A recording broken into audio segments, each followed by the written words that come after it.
NEWS.MC on Monaco Info is brought to you by Monaco Legend Properties.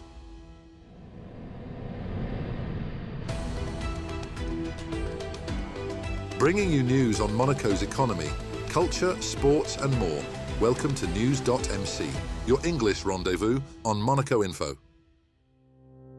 Coming up on NEWS.MC, discover past week's top stories and meet the people who make Monaco. My name is Ian Cockrell. I'm the CEO of Endeavour Mining, and you're watching NEWS.MC on Monaco Info. What's been making headline in the past week? The annual Racing Stars Football Cup returned to Stade Louis II on June the 4th ahead of the Monaco Grand Prix, bringing together motorsport stars, football legends and celebrities for a charitable cause.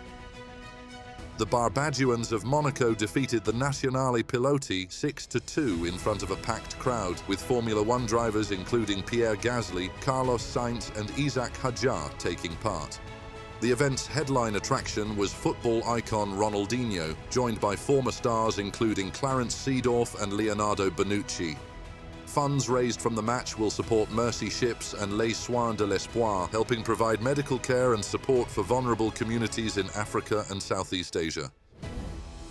As Monaco's Grand Prix weekend gathered pace, their Serene Highnesses Prince Albert II and Princess Charlene visited the circuit on Saturday morning to meet some of the people working behind the scenes to ensure the event runs smoothly.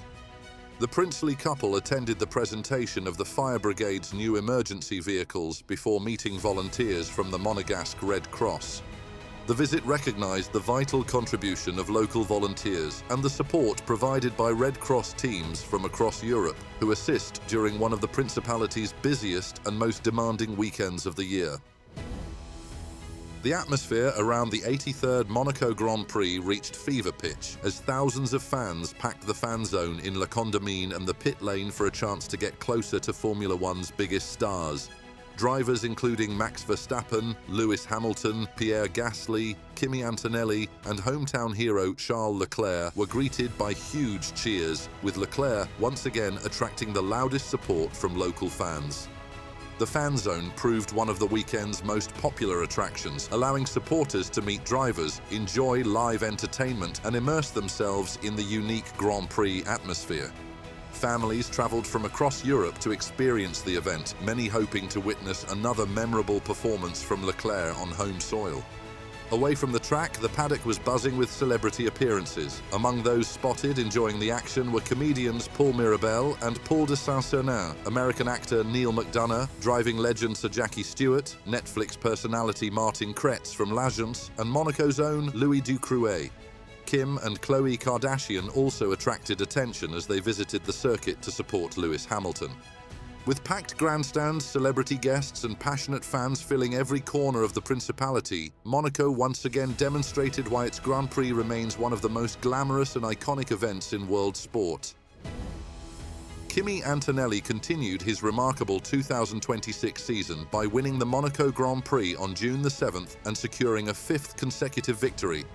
Starting from pole position, the Mercedes driver led from the opening lap and remained in control despite a race filled with incidents, safety cars and a red flag stoppage.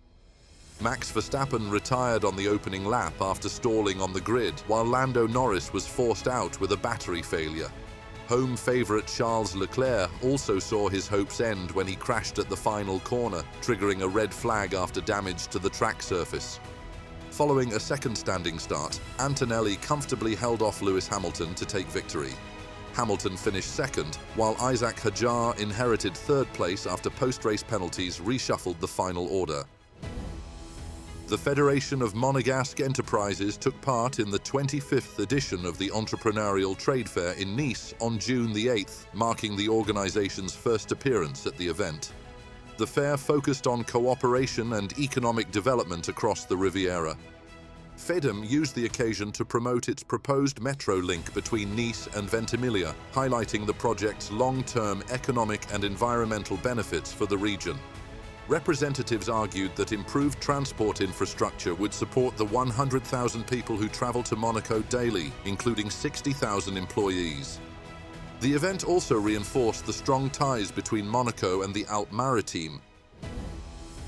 The Monegasque Federation of Brigade was honoured at UNESCO during its annual Sport and Wellbeing Day on June the 8th, an event promoting peace, cultural exchange and social cohesion through sport.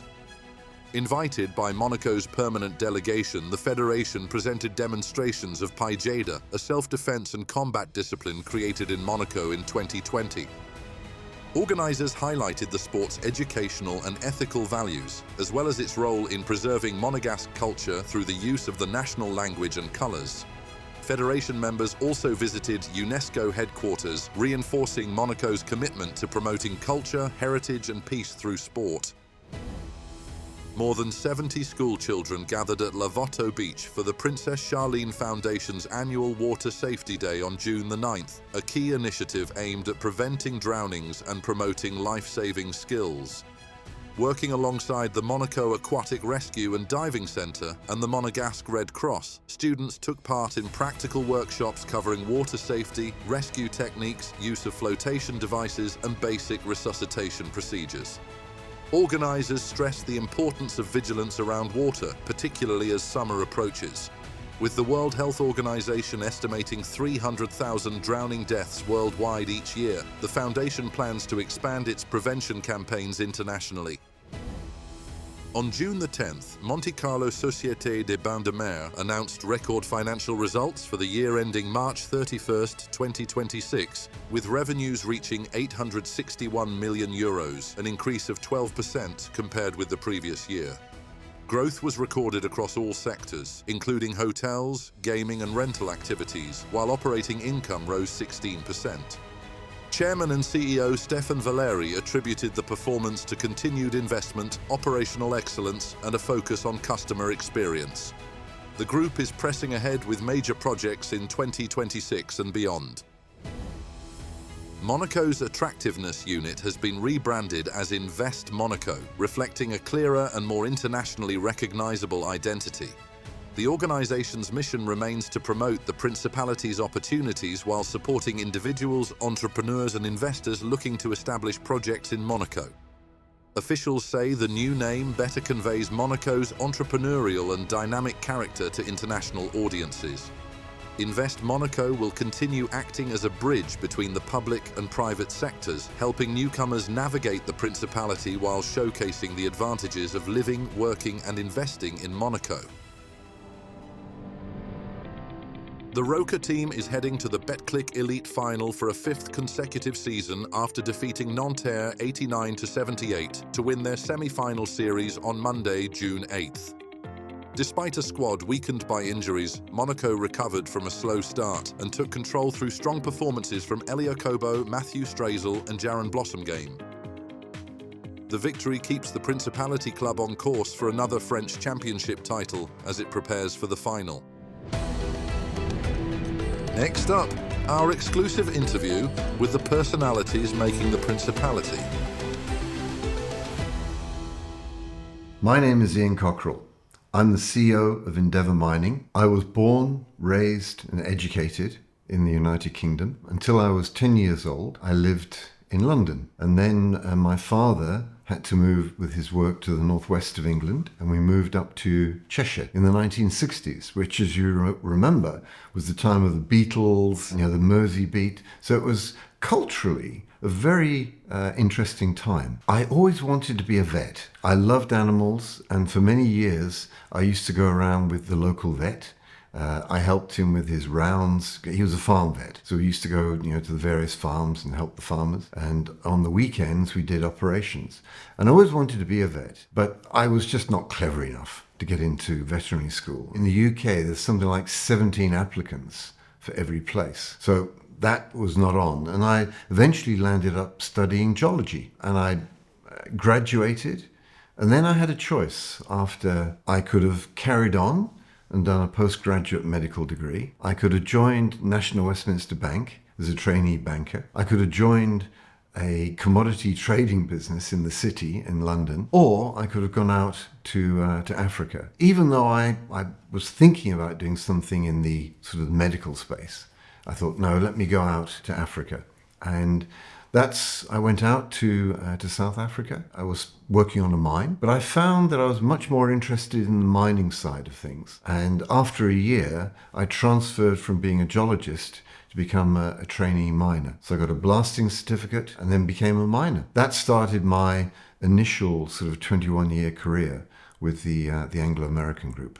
My whole career, I've been really fortunate that I've worked on every continent around the world. I always joke and say that I've been very lucky that I've been to places that National Geographic photographers have not been to. And for someone who wanted to start out being a vet, having almost by default landing up in the mining space, I've loved it. I've been very, very fortunate. And I did that for 14 years. And I was deputy chair of the company that I still work with, Endeavour Mining. I've now been in the role as CEO of Endeavour Mining. Endeavour Mining is a FTSE 100 gold miner based in West Africa. We are one of the top 10 global gold mining businesses. I've thoroughly enjoyed it. It's been a great experience. We've got this fabulous footprint in West Africa, some really good mines. We have one in Senegal, we have two in Côte d'Ivoire, two in Burkina Faso, and we'll shortly be announcing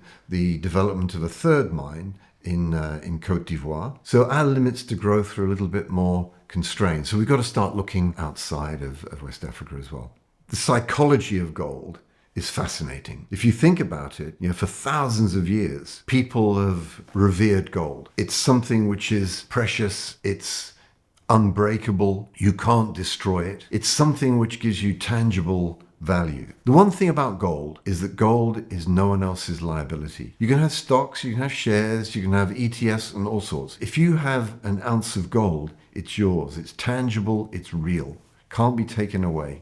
I remember going to Mali in 1996. It was really poor. Anglo-American had opened up a new gold mine, Sadiola mine. Very quickly, that one mine was the second largest contributor to the GDP of the country after the cotton crop. Then when I went back 15 odd years later, you could see the impact. I do think that mining deserves credit for the good stuff it does, but also needs to be held account for the occasional bad things it does.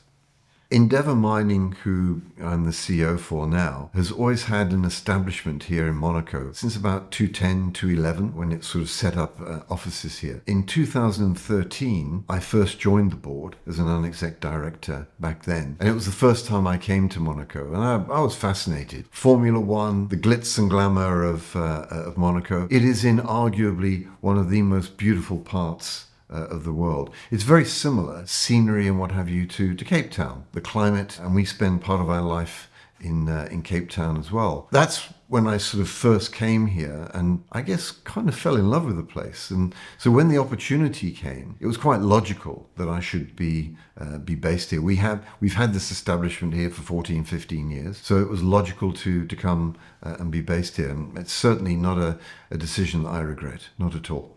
I think Monaco has its own pace, it has its own style, it has its own characteristics. Those are timeless. There is a consistency. With Monaco, you know what you're getting. Other places pop up, but you know what? Do they have the security? Do they have the permanence that you have in something like Monaco? I see a lot of certainty for Monaco. I don't think Monaco needs to worry about where it's going. I think it's doing a pretty damn good job already. That's all for today. Thank you for watching News.MC, your English rendezvous on Monaco Info. Discover the full interview and more stories on our websites, News.MC and MonacoInfo.com. Next week, we will receive Pierre Gasly, co-founder of VKP Business Advisors. This show is intended to provide a summary of the past week's top stories for the English-speaking audience. For daily and real-time news updates in English, please visit News.MC and subscribe to our free daily newsletter. For French news, visit MonacoInfo.com. This show was brought to you by Monaco Legend Properties.